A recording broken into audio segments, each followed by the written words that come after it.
ইতিমধ্যে আমি উল্লেখ কৰিছো ইসলামিক বিবাহ আইনক লৈ আজি সদনত হুলস্থলীয়া পৰিস্থিতিৰ সৃষ্টি হয় এআইডিএফৰ সভা স্থগিতৰ প্ৰস্তাৱ নাকচ অধ্যক্ষৰ এই কলা আইন কোনো কাৰণতে থাকিব নোৱাৰিব বুলি সদনত ঘোষণা মুখ্যমন্ত্ৰী আৰু এই ঘোষণাৰ পিছতে এতিয়া ভিতৰে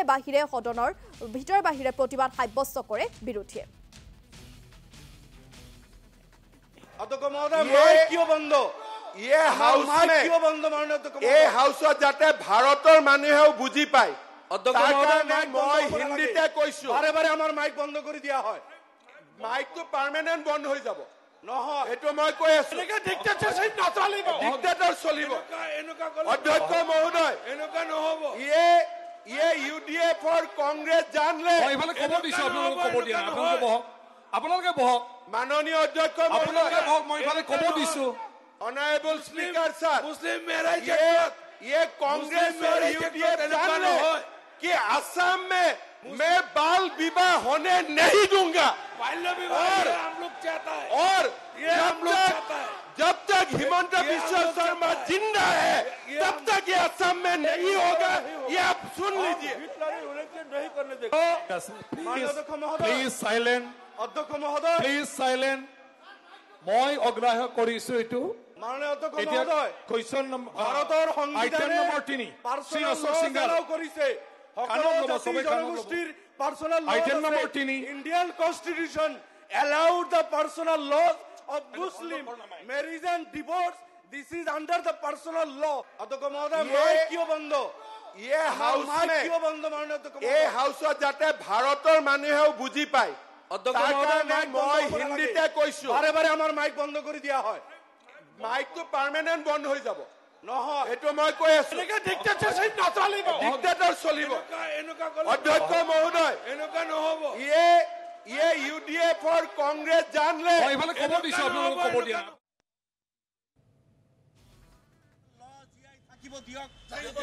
23 তাৰিখে যেটো ফেব্ৰুৱাৰী 23 ফেব্ৰুৱাৰী তাৰিখে কেবিনেট সিদ্ধান্ত লোৱা হৈছে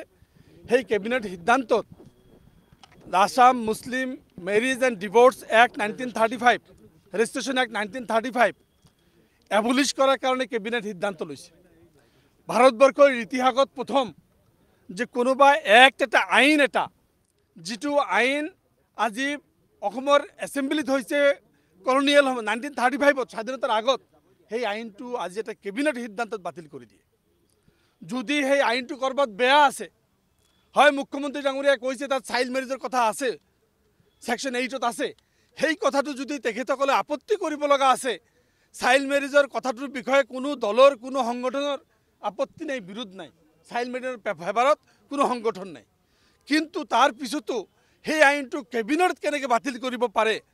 অৰ্ডিনেন্সৰ কথা কোৱা হৈছে এসেম্বলি চলি থকা অৱস্থাত অৰ্ডিনেন্স আনিব নোৱাৰে তাৰ পিছত কেবিনেট সিদ্ধান্ত লৈছে যদি কিবা তাত আপত্তিজনক আছে সেই কথাটো এমেন্ডমেন্ট আনক এমেন্ডমেন্ট আনি সংশোধন কৰক অলৰেডি ইয়াৰ আগতে এমেন্ডমেন্ট বহুতবাৰ হৈছে এই একটো বহুতবাৰ সংগঠন মানে এমেন্ডমেন্ট হৈছে ইয়াৰ আগতে ভলুন্টাৰিলি আছিল ৰেজিষ্ট্ৰেশ্যনটো পৰৱৰ্তী সময়ত 2010 চনত এইটো গেজেট নোটিফিকেশনৰ জৰিয়তে এমেন্ডমেন্ট কৰি এইটো কম্পালসাৰি কৰিছে ম্যান্ডেটৰি কৰিছে তাৰ পিছত এইটো কি আহিছে এতিয়া হয় এটা একটা আছে যে যদি ছোৱালী বা ল'ৰাৰ মানে মাইনৰ হয় তেতিয়াহ'লে তাৰ গাৰ্জিয়ানে এইটো কৰিব পাৰে এই একটু আপত্তি কৰিছে হয়তো এমেন্ডমেন্ট কৰি দিয়ক এইটো এমেন্ডমেন্ট কৰি দিয়ক যে কোনোবাই যদি ছোৱালী 18 বছৰ তলৰ হয় আৰু ল'ৰা 21 বছৰ ওপৰ হয় তেখেতসকলে আইনগতভাৱে ব্যৱস্থা লোৱা হ'ব কাজিৰ বিৰুদ্ধে ব্যৱস্থা লোৱা হ'ব তাৰ পিছত আমাৰ যিজন বাপেক মাক আছে আমাৰ ল'ৰাৰ পক্ষ বা ছোৱালী পক্ষ তেখেতসকলে ব্যৱস্থা লোৱা হ'ব বা সেই অঞ্চলৰ পুলিচে লৈ আছে এতিয়া কিন্তু আজি এই আইনটো বন্ধ কৰি দিয়ে যেটো প্ৰৱণতা কৰিছে এই আইনটো নোহোৱা কৰি দিয়ে যে ব্যৱস্থা কৰিছে কাজি সিস্টেমটো যেটো এবলিশন কৰিছে Kazi act it is a central act Kazi act to central act 1880 ৰ Kazi act to central act Asom government act নহয়